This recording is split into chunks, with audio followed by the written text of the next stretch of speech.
La palabra en la niebla. Conversaciones sobre cultura literaria.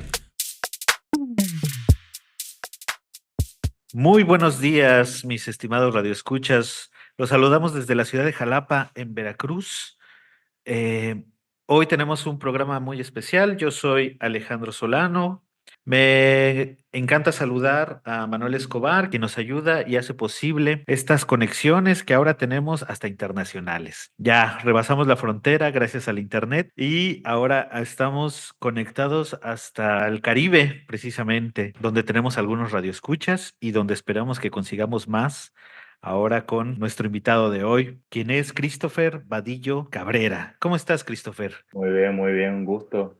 Gracias por la invitación y siempre un gusto saludarte. Para que nuestros radioescuchas sepan el chisme, pues nos conocimos en un congreso en Hermosillo que era sobre literatura. Ahí, como era binacional, había varias universidades estadounidenses y particularmente me llamó la atención porque en Veracruz, pues tenemos mucho de caribeño y hubo puntos de contacto interesantes de los que vamos a hablar justamente hoy. Les presento rápidamente a Christopher. Él completó su bachillerato en sociología en la Universidad de Puerto Rico, recinto de Río Piedras, en el 2017. Actualmente estudia en el Departamento de Lenguas y Literaturas Hispanoamericanas de la Universidad de Pittsburgh, de donde también se tituló como maestro. Está precisamente escribiendo su tesis o su disertación doctoral que lleva como título, tentativo todavía, Salsa y Modernidad, el discurso salsero como pista histórica en Puerto Rico, 1960-1980.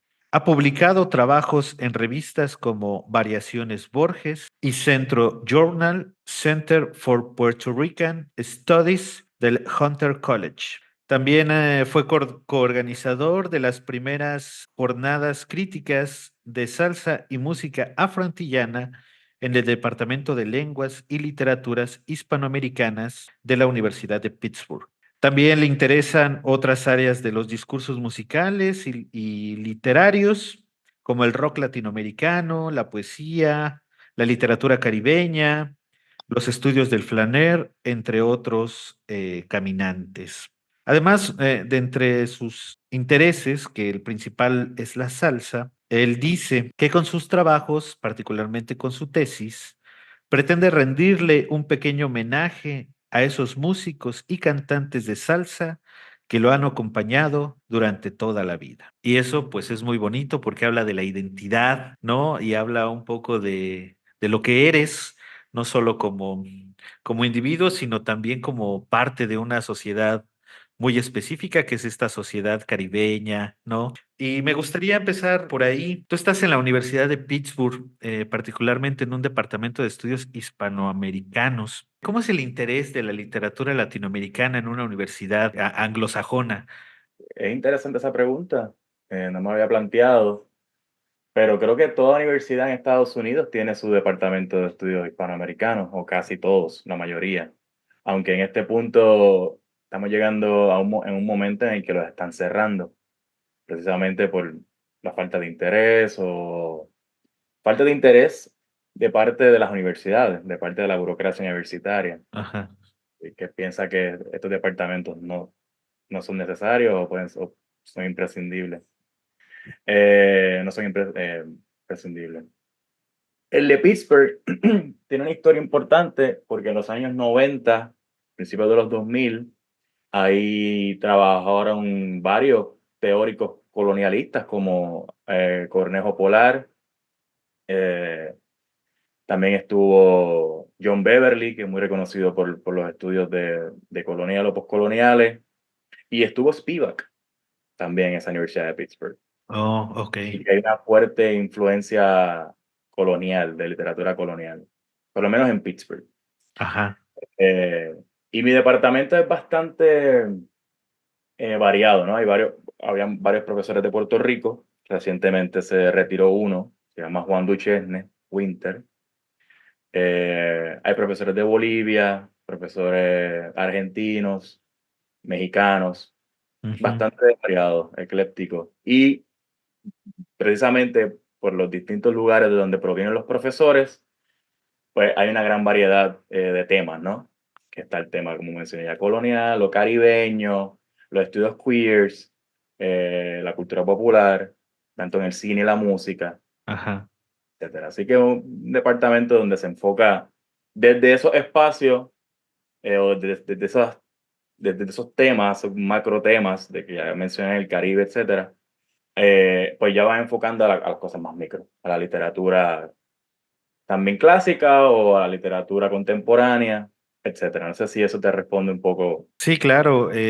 Digo, se me hace curioso porque precisamente la avanzada de estudios hispanoamericanos o latinoamericanos muchas veces nos llega desde Estados Unidos. Tú te enfocas en los estudios culturales desde una visión histórica, particularmente en la salsa. La salsa como género musical y como género literario, ¿no? Primero, ¿cómo lo definiríamos como género musical? Yo estoy seguro que la mayoría de nuestros radioescuchas ha escuchado alguna canción de salsa y las disfrutamos mucho, pero ¿cuáles son las características que tiene la salsa para que sea tal? Muy bien. Pues como lo lleva el nombre, ¿no? La salsa ya de por sí viene a ser una mixtura de distintos componentes, de distintos ingredientes. Y la salsa nace en un espacio específico que es Nueva York. Eh, a raíz de toda la migración de los puertorriqueños que llegaron allá desde la década del 50, algunos llegan desde antes, pero la gran migración comienza en los 50 y 60, que se da en esos años. Eh, y cuando llega el puertorriqueño a Nueva York, se comienza a encontrarse con otras culturas. La cultura afroamericana, con el jazz, el R&B. Están los cubanos, que es de la raíz de donde sale la salsa. Están otros provenientes de otras islas del Caribe o de Sudamérica. Entonces, Mm. todo, todo ese conjunto de culturas, todo ese conjunto de lenguajes conforman lo que luego sería la salsa. Ujú. Pero la raíz musical proviene de Cuba, del son cubano. Ok.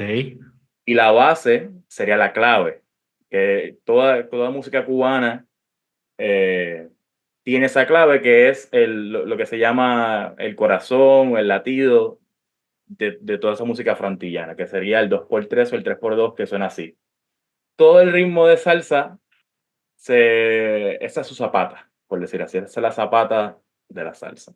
De ahí nace, y eso nace de Cuba. Pero luego, como ya mencioné, viene a juntarse con otro ritmo.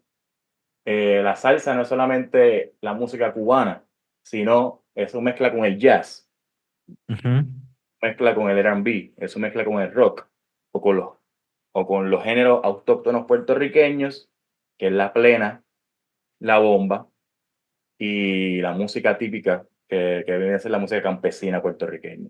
También está el merengue dominicano, está todo mezclado ahí, por eso que Ajá. están todos esos ritmos y de ahí nace la salsa. Pero el gran distintivo que los estudiosos de la salsa, a quien sigo, será César Miguel Rondón, que fue el primero que escribió el gran libro, se llama El Libro de la Salsa. Lo que define la salsa o el sonido de la salsa vienen a ser los trombones. Ok.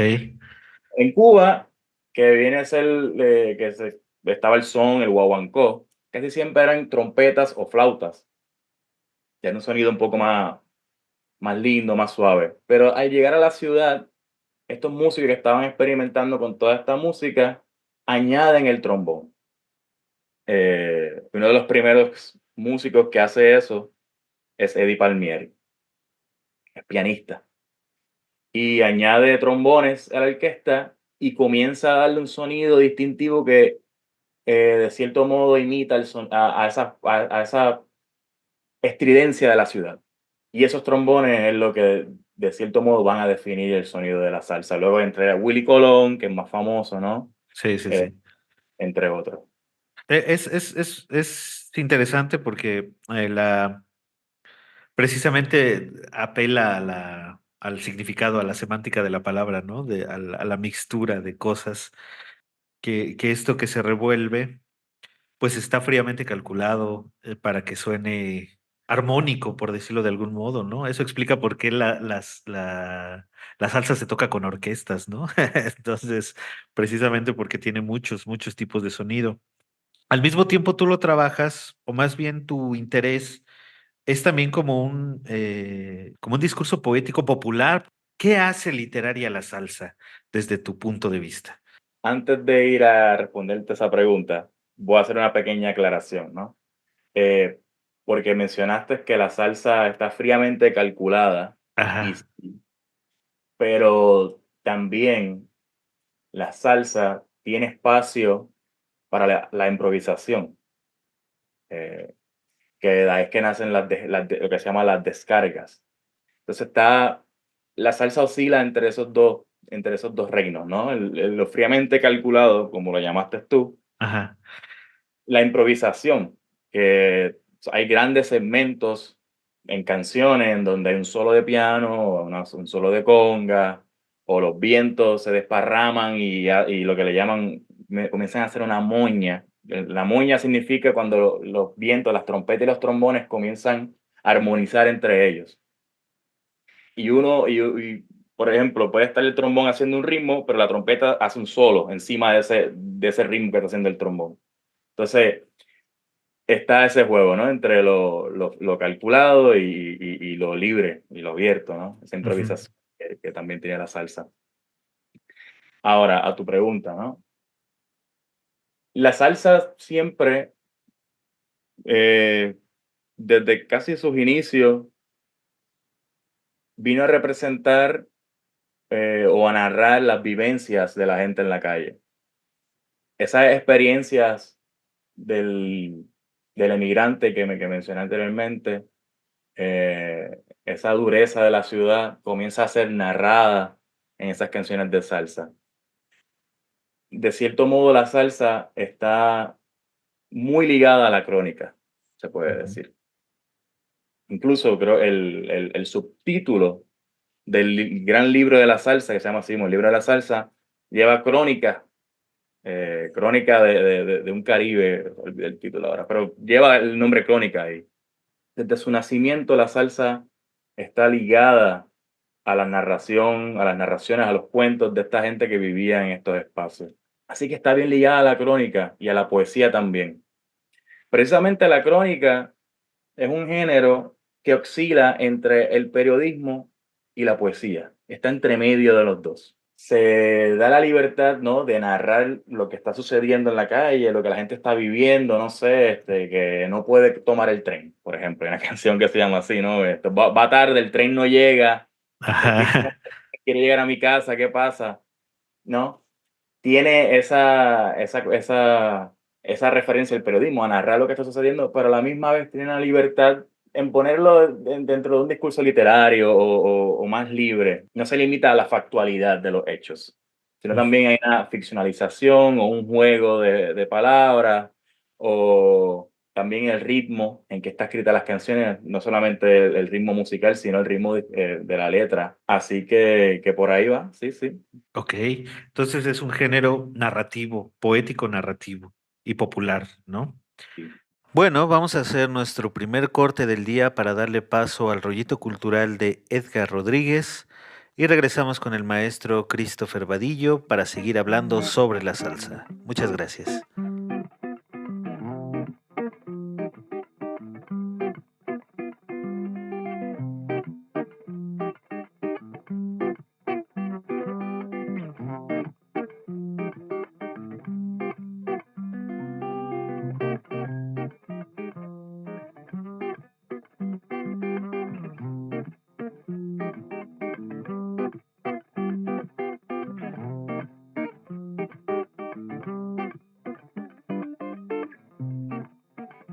Este año, 2024, se cumple un siglo de la publicación del Manifiesto Surrealista. Por eso, está de moda. Es el pretexto perfecto para convocar a coloquios, montar exposiciones inmersivas, publicar libros, vender tazas surrealistas, playeras surrealistas, pambazos surrealistas, papel de baño surrealista, rollitos surrealistas, humo surrealista, nacionalismo surrealista. México se enorgullece de ser un país surrealista. el más surrealista del mundo, según dicen que dijeron André Breton y Salvador Dalí, dos de las figuras más reconocidas del movimiento. Ambos visitaron nuestro país, el primero en 1938 y el segundo en la década de los 40. Decimos orgullosos, es que somos surrealistas, y pareciera que el adjetivo encaja perfecto, como esas máscaras de las que habló Octavio Paz, esas que usamos para esconder nuestros problemas, nuestras deficiencias, nuestras desgracias. No es que estemos mal, no es la desigualdad, no es la pobreza, no es la violencia, es que somos surrealistas. Menos laureada y reconocida es la visita del primer surrealista que pisó México, Antoine Artaud, en 1936. No era muy apreciado por los intelectuales de la época. En 1930, Breton había publicado un segundo manifiesto en el cual lo excomulgó del movimiento junto con otros artistas. Esto debido a su reticencia para adherirse al movimiento socialista. En una de sus conferencias durante su estancia en México, Artaud señaló: si lo considero en su esencia misma, el surrealismo ha sido para mí una reivindicación de la vida contra todas sus caricaturas, y la revolución inventada por Marx es una caricatura de la vida. Artaud impartió conferencias en la UNAM, la Alianza Francesa y Bellas Artes. Durante su estancia en la Ciudad de México, coincidió con numerosos intelectuales, artistas y políticos. Sufrió el desengaño de la Revolución Mexicana. En sus propias palabras: no hay tal despertar del espíritu indio de México, y la revolución, tal como se la imagina en Francia, no existe en el suelo de México. Son rumores falsos. La aguda visión de Artaud sobre la realidad mexicana se encuentra plasmada en el libro México y viaje al país de los tarahumaras.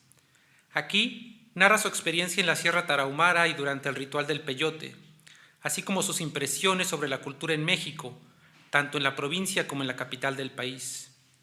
Artaud nunca dijo que éramos un país surrealista. Su visión fue más compleja y visionaria. Basta un fragmento para corroborarlo. México es una ciudad de temblor de tierra. Quiero decir que es un temblor de tierra que no ha terminado de desarrollarse y que se ha petrificado en su lugar. Y las gentes tiemblan como la ciudad. Parece que están en pedazos también ellos, sus sentimientos, sus citas, sus asuntos. Todo es un enorme rompecabezas del que a veces se sorprende uno que pueda recomponerse, que se pueda con algún tiempo llegar a reconstruir su unidad. Artaud fue un visionario. Casi 100 años después de su visita a nuestra tierra, la ciudad, el país, México, sigue en las mismas circunstancias. Temblamos, nos derrumbamos, estamos hechos pedazos. No, no somos surrealistas, somos un rompecabezas imposible de armar.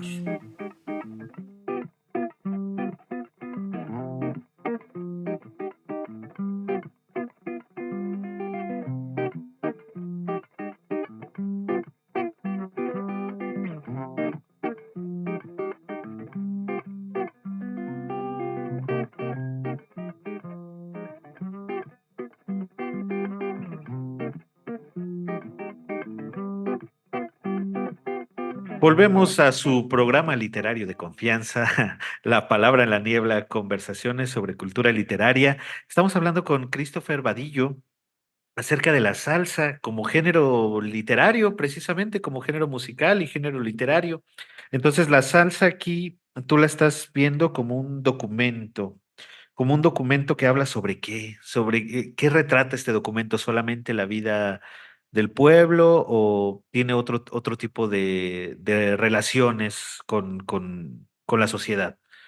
Realmente la salsa, aunque he enfocado hasta el momento en el que narra las vivencias del pueblo, la cotidianidad, también refiere a tiempos pasados Ujú, o también refiere a, a temas que se pueden decir banales, la cuestión del baile, eh, jocosos. ujú, La salsa también carga todos esos discursos. Eh, un estudioso quizá uno de los más grandes de la salsa, Ángel Quintero Rivera, enfoca precisamente sobre eso, ¿no? Cómo la salsa viene a representar un esquive al tiempo lineal de la modernidad. Porque no solo va con miras hacia un futuro, sino también que viene a recuperar discursos del pasado. ¿Y a qué me refiero con esto? Por ejemplo, hay muchas canciones de salsa que se remontan a la época colonial, a historias indígenas. Por ejemplo, ahí está Anacaona, una famosa canción escrita por Tite Curet Alonso, quizás el mayor compositor de letras de salsa puertorriqueño, que narra la historia de una cacica dominicana que fue asesinada. Oh, También está Plantación Adentro, otra canción de Curet Alonso que la interpreta Willy Colón y Rubén Blades, que también habla sobre ese tema, ¿no? Sobre el abuso del indio en la época colonial. ujú. O también están los temas de la esclavitud africana. Eh, el momento en el que los negros son traídos al Caribe. Ahí está temas como Witinila, canciones como Las Caras Lindas, aunque esa es más contemporánea, pero también realza la negritud o el tema racial. En mi proyecto que estoy escribiendo en este momento, en mi disertación, yo enfoco en los temas de salsa que vienen a narrar ese desencanto de la modernidad puertorriqueña. Vamos por partes, ¿no? Ujú. En Puerto Rico, en los años 40, gana lo que se llama el Partido Popular Democrático y su gobernador Luis Muñoz Marín. Con él viene un momento de modernidad tardía muy fuerte de la mano con el gobierno estadounidense, ¿no? Antes de todo esto, pues somos una colonia todavía de Estados Unidos, desde 1898, todavía lo seguimos siendo. Pero en ese momento, Luis Muñoz Marín comienza a modernizar el país junto a otros de su gabinete, Moscoso, etcétera, otra gente. Y todo ese sueño comienza a generarse un sueño, una utopía, una utopía mítica de unos años dorados puertorriqueños, ¿no? Llegan las carreteras, se escolariza el país, la salud comienza también a tener un punto importante, se comienza a exportar cosas, pero todo fue una burbuja. Entonces ya para los años 70, que es el boom de la salsa comienza a narrar ese desencanto o esa explosión de la burbuja que ya estaba sucediendo en la isla, ¿no? Esa burbuja económica, duró, se puede decir, 2 décadas, de los 40 a los 60. Y en los 70, la salsa viene a contar ese resquebrajamiento del país. Y ahí es que yo me enfoco, pero me enfoco en temas también muy concretos. Cuando nos conocimos en Hermosillo, yo hice una presentación en donde yo enfocaba en una canción que se llama Tumbaron la 21, compuesta por el que acabo de mencionar, Tite Curet Alonso, eh, es una canción que le canta a un barrio desaparecido en nombre de esa modernización que vengo hablando. Se destruye un barrio, una barriada completa, se desaloja esa gente para ahí construir un tramo de la autopista y unos edificios gubernamentales, ¿no? Entonces, ese hecho de la destrucción de la 21 está escasamente documentado. Si vamos a un libro de historia en Puerto Rico, no aparece en ningún lado, no hay un libro dedicado a eso. Ok. Pero precisamente una canción lo recuerda, ¿no? Esa canción existió para que no nos olvidemos de esa gente que fue desalojada para ese espacio. Y lo que es interesante es que en ese espacio, en la 21, se paseaban muchos músicos importantes de salsa también. Así que no solamente se desalojaron gente común y corriente, sino también que era un espacio donde se experimentó con el sonido de la salsa también. Y esa nostalgia del compositor también va a eso, ¿no? A esos sonidos que nacieron ahí y que ahora pues ya no estarán. No, y además alejado de la gran historia, ¿no? Este discurso de la historia con H mayúscula, ¿no? De lo que se enseña en las escuelas, de lo que nos dicen que pasó, y esto se queda como testimonio, por decirlo de algún modo. ¿Qué rescata, digamos, sobre estos barrios que van desapareciendo en tu investigación, la salsa? Se rescata también el lenguaje que se utiliza en las canciones, que es el lenguaje popular Ok, también. Otra cosa que la salsa hace uso del lenguaje popular de la gente misma. Y también si escuchamos los arreglos musicales, por ejemplo, hay otra canción que se llama Juanito Alimaña. El tema de la canción es sobre un matón de barrio, un tipo que roba, que asesina, y musicalmente te va dando pistas de lo que viene a ser la letra. Es que un poco ominoso, un piano y un bajo lento que va simulando los pasos de ese matón en el barrio. ok. Entonces, también la música, no solo la letra, que recupera el lenguaje de la calle, sino la música también va recreando ese ambiente, lo va formando con los sonidos. Otra cosa que, que recupera la salsa de esos espacios, quizás no recuperar, sino también, y va con lo que voy diciendo, es dejar escrito o dejar en los sonidos gente que vivió ahí. La gente, los espacios, nombrar un espacio de por sí ya significa recordarlo y crear, como mencionaste, un testimonio. Sí, se puede decir que es la poética barrial. Se recupera esa poética barrial de estos espacios que todavía existen algunos, otros no tanto, otros no. Y eso es parte de este contraste que muchas veces tiene la salsa entre el ritmo y la melancolía de sus letras. Sí, incluso a Borges no le gustaba que hubiera un contraste entre la música y la letra que se cantara. Por eso en un momento a él no le gustaban los tangos lentos, le gustaban los tangos rápidos que hablaban del guapo, etcétera. Pero la salsa sí, hay un contraste. Eso es interesante lo que dice, porque hay un contraste entre el ritmo y la letra. Incluso el mismo compositor que he mencionado varias veces, Tite Curet Alonso, en una entrevista que le hicieron para un periódico, él decía que él no sabía por qué a la gente le gustaban sus composiciones si él solo narraba a Puerto Rico como una tragedia. Ajá.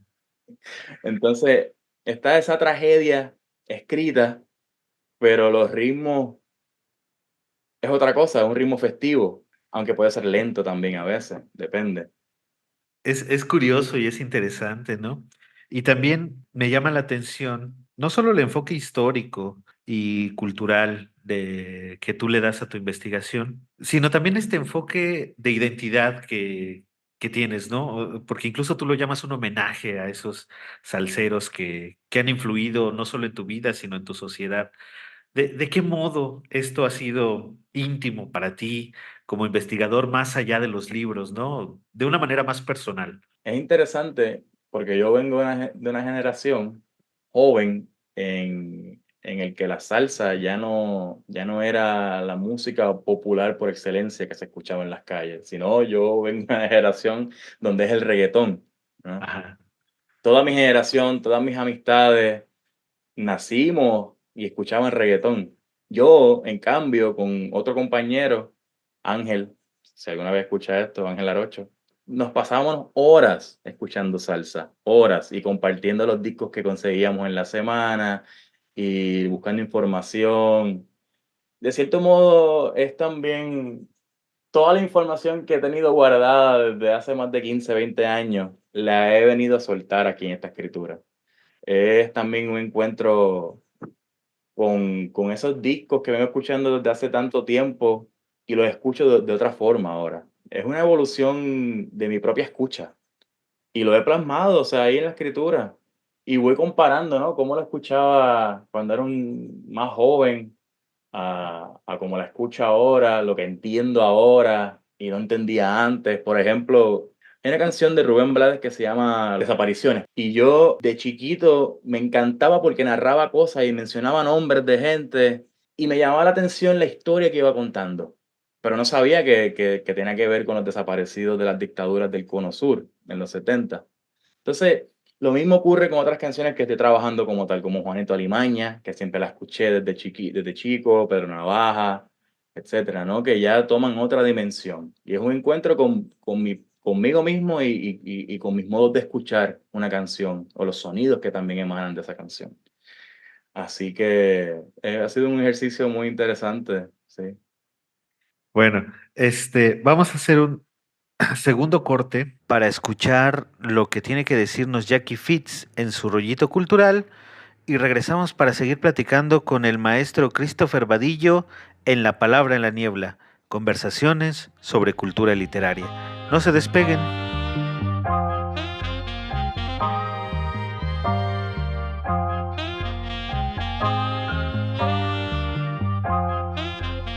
La escritura literaria es un ejercicio parricida, y hoy quiero partir de la aseveración de que es esta una característica explícita de Gallinas de Madera de Mario Bellatín.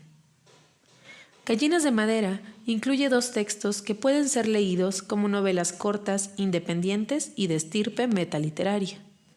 El primer relato se titula En las playas de Montauk, las moscas suelen crecer más de la cuenta, y relata la historia de un viaje con ácido lisérgico en una banca del Alexanderplatz. El narrador empieza a recordar mientras ve frente a él a una mujer cargando a un dachshund y la mandíbula de éste se abre de manera exagerada. Ese movimiento, el del perro abriendo la mandíbula, parece ser el único acontecimiento que tiene lugar en el tiempo presente de la narración. Entre los recuerdos que vienen a él, hay uno que cobra importancia porque hará que el verdadero eje de la narración, la escritura literaria, se muestre como tal. Se trata de la historia de la muerte del escritor checo Bohumil Hrabal. A lo largo del relato, el narrador sale y entra de la historia de Hrabal, reflexionando siempre en torno al hecho literario y la relación que este escritor establecía con su propia escritura. El autor checo nos dice, vivió durante mucho tiempo con la idea de no sentir como propia su escritura.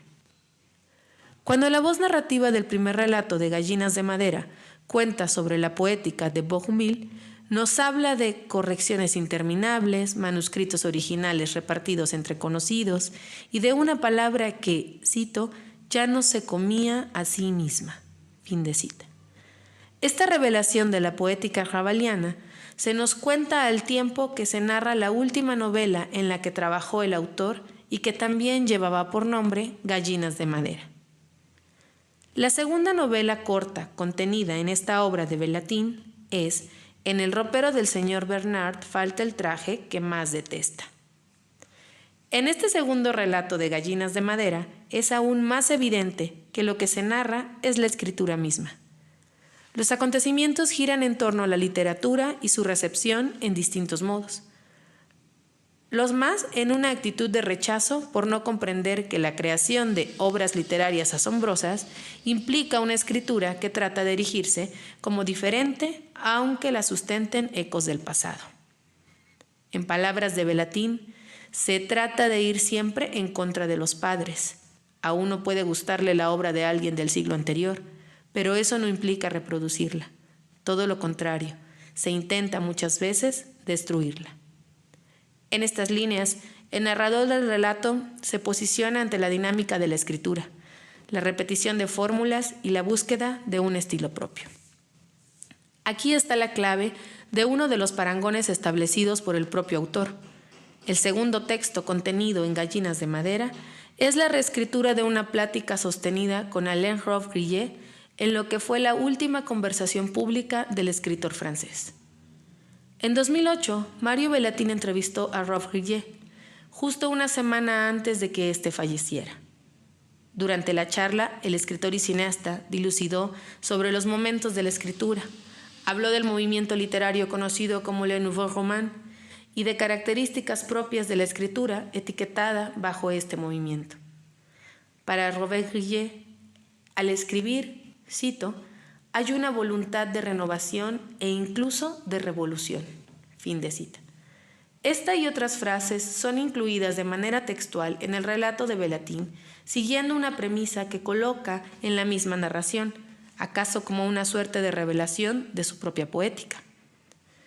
Este dichoso escritor citaba abiertamente fragmentos de mis libros.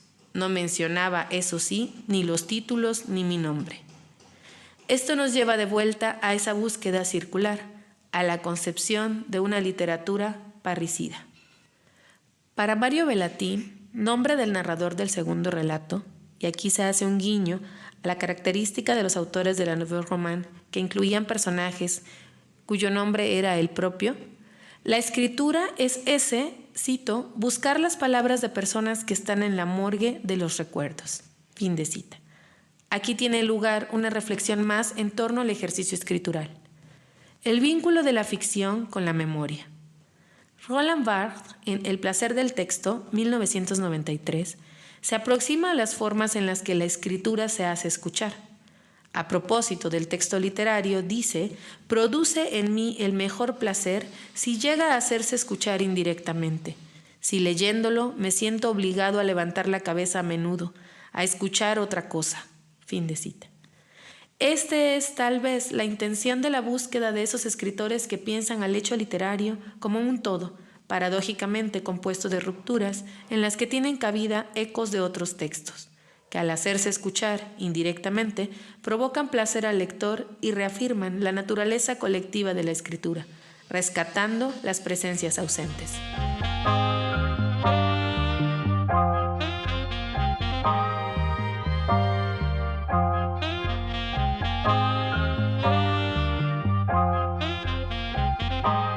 Regresamos a La Palabra en la Niebla, conversaciones sobre cultura literaria desde el Instituto de Investigaciones Lingüístico-Literarias de la Universidad Veracruzana en Jalapa, Veracruz, donde también nos gusta la salsa. Bueno, sobre todo más en el puerto, ¿no?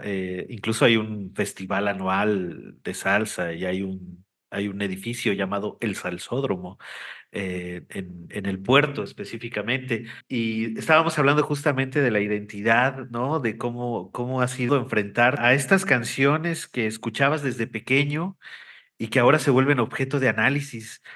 Eh, Aparte de tu propia identidad, ¿cómo crees que la salsa, particularmente en Puerto Rico, no sé, en estos barrios que tú dices que han ido desapareciendo o que desaparecieron con la ruptura de la burbuja económica, eh, todavía hablan de esa identidad?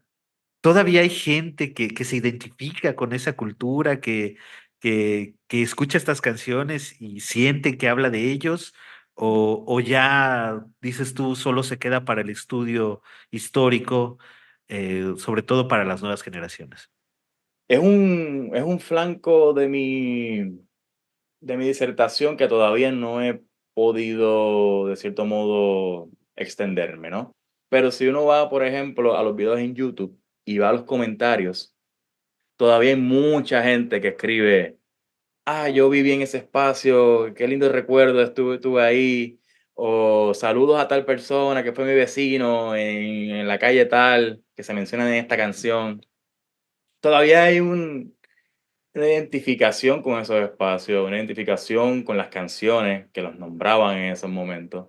Y aunque no haya una identificación verbal o expresa en referente a esos espacios, sí hay una identificación con la música salsa, muy grande todavía en Puerto Rico, Ujú. a pesar de que ha sido desplazada un poco y de que ha ido mermando el sonido de la salsa al que le gusta a la gente. Ya no es el mismo sonido, las canciones no son tan buenas como antes. Ajá. Y es que esto es algo que no, quizás la salsa, a pesar de que nace en los barrios y viene a ser la expresión de toda esta gente que vivía ahí, es un género comercial, ¿no? Nace con el mercado. Siempre fue así. A pesar de su riqueza musical que tenían los 70, de su aparente subversión también en muchas de sus canciones, siempre estaba esa contradicción en ser una música comercial, totalmente comercial, Ujú. con el componente de lo político, lo social y lo popular. Entonces, siempre osciló entre esos dos espacios, hasta que llegó un punto en el que se gastó, en el que también se comenzaron a repetir los mismos patrones y vino a evolucionar un poco mal, se puede decir, ¿no? Ya en los 80 y 90 evolucionó para un público específico, dejó de tener esa también fuerza discursiva que tuvo en un momento, para Ujú. tornarse un género de banalidades o solamente de temas románticos malos, porque había temas románticos muy buenos, pero después todo es lo mismo, el sonido se masificó. Pero a pesar de eso, a pesar de esa decadencia, de cierto modo que se puede decir del género de la salsa en este momento, pues la gente se sigue identificando con ese género, ¿no? Sigue siendo una música en que la gente escucha, que la gente la baila, que la vive, que se siente muy cercano a ella, Ujú. a pesar de esa distancia temporal y esa distancia generacional también. Sí, claro. Y pasa con los géneros populares, ¿no? De repente se vuelven como muy famosos, muy comerciales. Digo, yo leía el asunto del tango, por ejemplo, cuando llegó a París y se volvió el gran ritmo latinoamericano, ¿no? Y era lo que precisamente le molestaba a Borges, ¿no? Que este asunto de que el tango fuera el ritmo, el gran ritmo latinoamericano y que pues a él le parecía que era lo menos latinoamericano, lo menos popular que podía haber. Eh, en comparación con la milonga, ¿no? Que era como su antecedente más inmediato, por decirlo de algún modo. Entonces, ese es, digamos, el movimiento de la salsa contemporánea. Volviendo un poquito hacia lo histórico, me acuerdo que en tu trabajo que presentaste en Hermosillo, no solamente hablaste del discurso musical y del discurso literario, sino también hablaste un poco sobre las portadas de estos discos que tú llevaste, incluso llevaste uno de los discos, que era pues básicamente una foto de barrio, ¿no? Con la banda. O sea, era la banda con personas que estaban por ahí y había otro que era recuerdo describirlo rápidamente para la gente que nos escucha. eh, Era una portada donde había como una especie de trabajador, ¿no? De la construcción rompiendo, pues lo que quedaba del barrio, por decirlo de algún modo, ¿no? Hablando un poco de la destrucción de este barrio. ¿Tú crees que Sí. este discurso visual, también no solo ayuda a la crónica que decías, ¿no? A guardar la historia del pueblo, sino a concentrar el sentido de la salsa como, digamos, guardián de la historia de la gente de a pie, ¿no? Más allá de su sentido, digamos, comercial, ¿no? ¿O cómo Sí, ves tú? sí, no, estoy de acuerdo. Creo que la experiencia de la escucha comienza visualmente.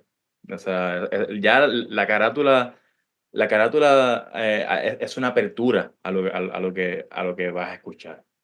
La que acabas de describir, esa carátula donde está un obrero trabajando, es precisamente la que hablé de Tumbaron la 21, ¿no? De Ujú, esa canción. Es una fotografía del espacio que quedó con los dos edificios que se construyeron eh, a raíz de esa destrucción. Así que sí, o sea, es otro testimonio, es otro documento. Las portadas son otro documento. Esta es más clara, porque es una foto, pero otras son dibujos o pinturas, pero no dejan de tener la importancia que también tiene esta. Y también no solamente vienen a ser un documento respecto a un contexto específico, ¿no? También son obras de arte de por sí. ujú, Son sí solas, se constituyen como una obra de arte. Hay portadas que incluso parten de la estética surrealista o cubista. Había un empeño y había un cariño en crear esas carátulas, que no sé, también con el tiempo se perdieron. Comienza a primar la importancia del cantante y viene a ser solamente una foto de un cantante ujú, bonito.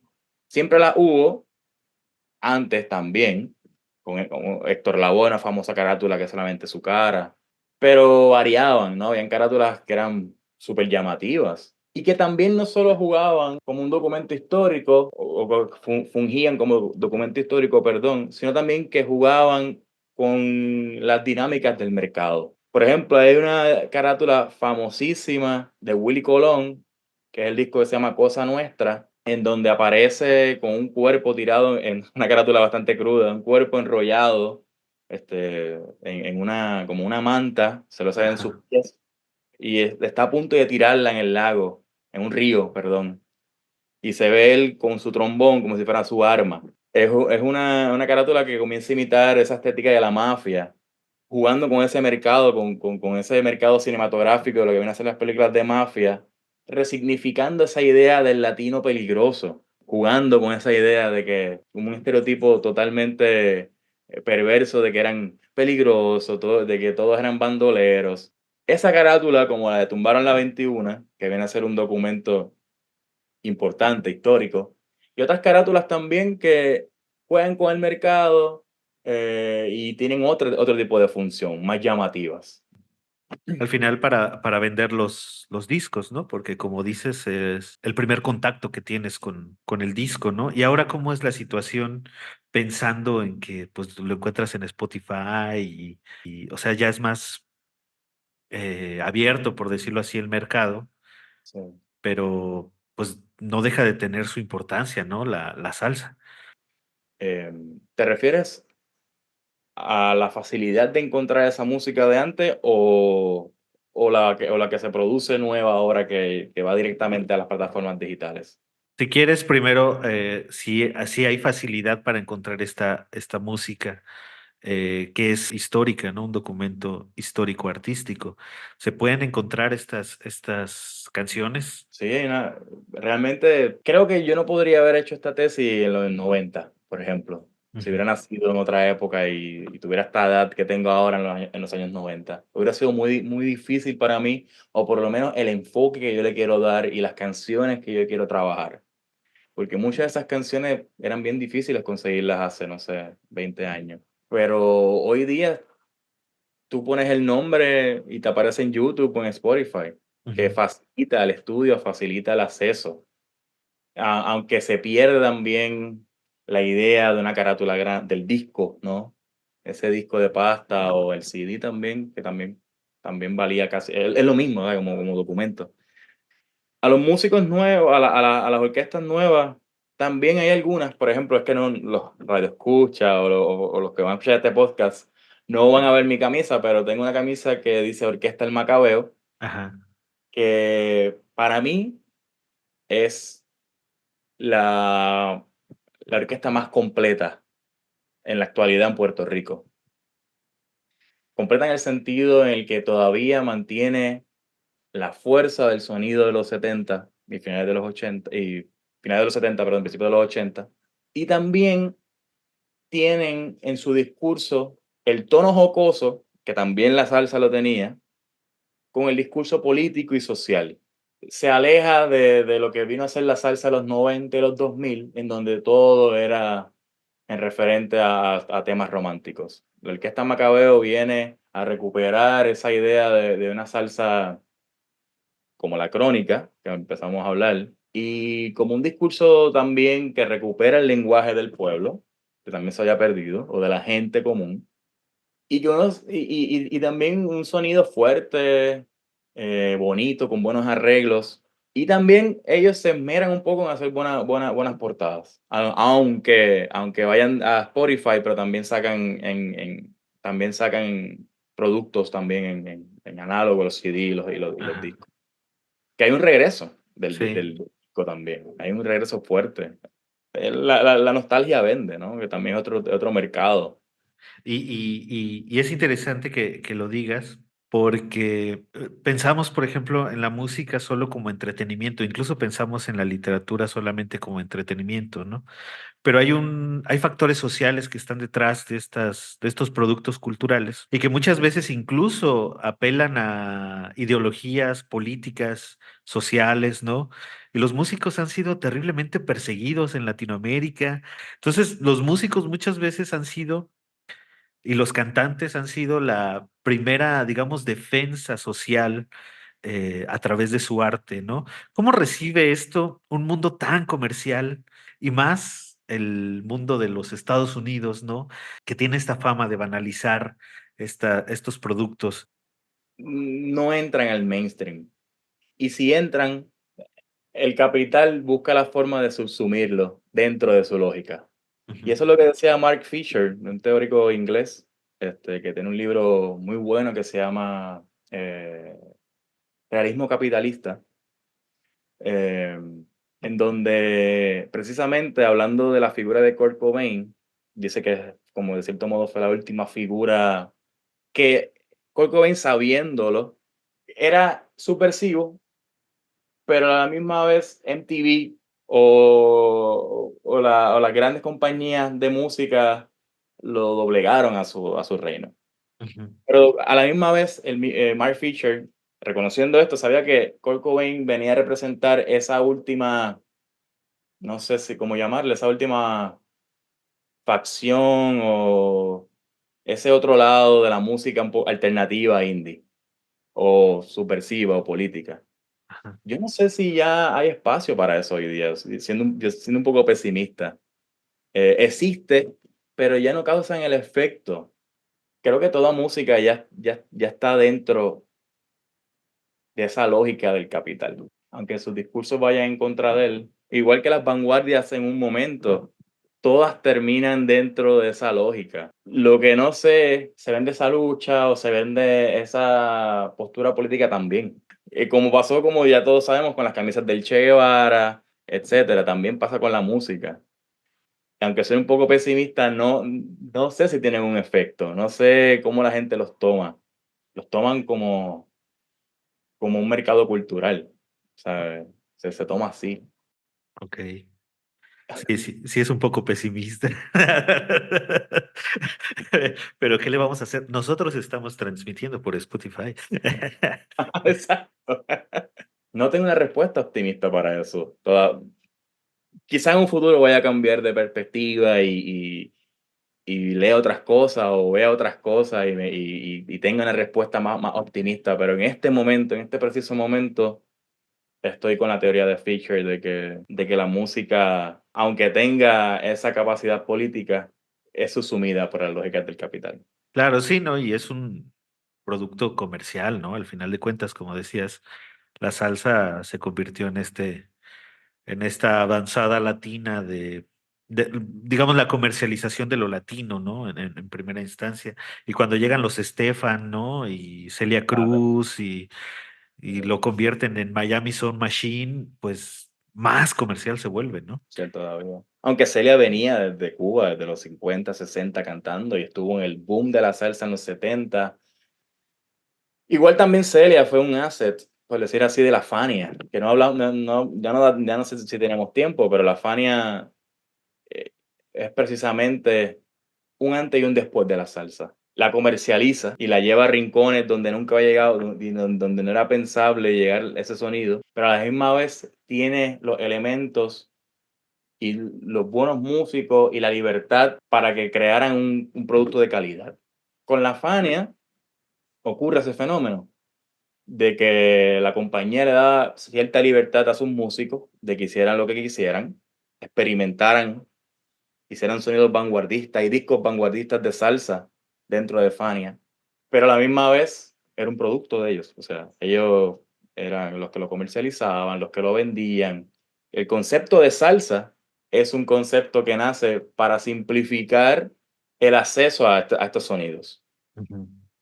porque antes todo eran distintos ritmos, guaguancó, son, rumba, guaracha, pero para facilitar que la gente accesa a él, pues se llamó salsa. Ya se acabaron esas divisiones de ritmos y vamos a llamarlo salsa, como un mote comercial en el que se pueda vender más fácil, ¿no? Esto es salsa, pam. Tiene sentido porque estamos hablando justamente de la salsa como un producto cultural, Mm, este, y también de esta paradoja del capital, ¿no? Que mientras te subsume dentro de sus dinámicas, también te permite o le permite al mundo conocer un poco de la identidad latinoamericana y también de sus problemáticas sociales y de sus problemáticas políticas y de sus y de sus problemáticas culturales que seguramente conectan con de alguna otra parte del mundo, ¿no? O sea, perseguidos, muertos, asesinados, barrios destruidos hay en todos lados, desafortunadamente, ¿no?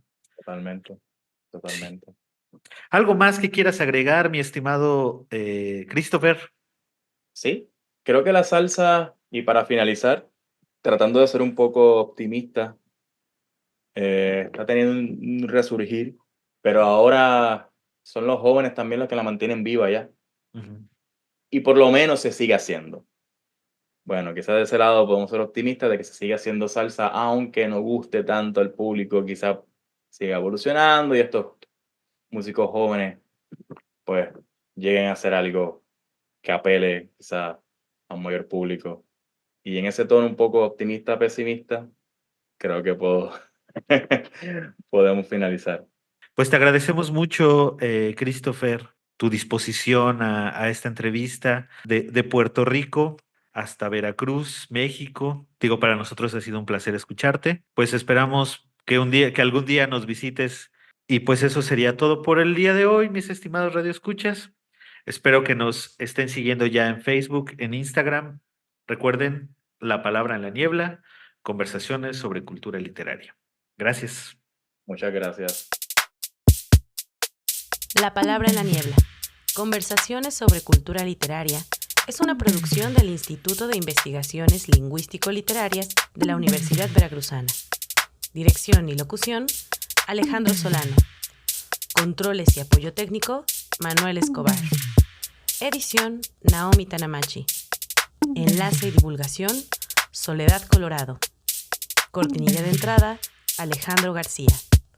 Rollitos culturales, Edgar Rodríguez, Roberto Meyer, Rodrigo Rosas, Fabiola Gutiérrez, Jackie Fitz, Sergio Cura y Héctor Justino Hernández.